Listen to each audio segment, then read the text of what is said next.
நல்லது செய்யணும், நீங்க விடவா போறீங்க? நன்மை செய்கின்ற மக்களுக்கு நல்லது செய்ய வேண்டும் என்று சொன்னால் நல்லவனை பார்த்து வாக்களிக்க வேண்டும். நான் உங்களுக்கு நல்லது தானே செய்ய வந்தேன். இங்க ஒரு குறிப்பு, நாங்கள் எல்லாம் RSS, அவர்களுக்கு வாக்களிக்க மாட்டோம். இவர்கள் பிஜேபி சங்கி, இவங்களுக்கு வாக்களிக்க மாட்டோம். யாரியா சங்கி, யாரியா சொங்கி?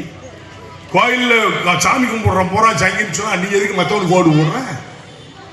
திண்டுக்கல்லாம் ஒன்னா சேர்ந்தா தமிழ்நாடு தாங்குமா? பிரிக்காங்க. எல்லாம் அண்ணன் தம்பியா வாழ்ந்துகிட்டு இருக்கோம். சங்கியும் கிடையாது, சொங்கியும் கிடையாது. நம்ம எல்லாம் அண்ணன் தம்பி. கடவுளை வைத்து ஏமாற்றி படைக்கின்ற கூட்டம் அது.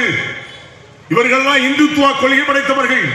மற்ற மதத்தினை புண்படுத்துவார் என்று சொல்லி மற்ற சாதிக்காரனையும் கெடுத்து போறாங்க, மற்ற மதத்தையும் கெடுத்து போறாங்க. சிறுபான்மை மக்கள் புரிஞ்சுக்கவே மாட்டாங்க. திமுக தான் எங்களுக்கு கடவுளுங்க, என்னையா செஞ்சானா ஒண்ணு செய்யல. அவர் இந்துத்துவ கொள்கை படைத்தவர்கள். கோயில் ஊருக்கு வச்சிருக்கோம், சாமி கும்பிடத்தான் செய்வாங்க. அவர் கோயிலை பூரா உடைக்க முடியுமா?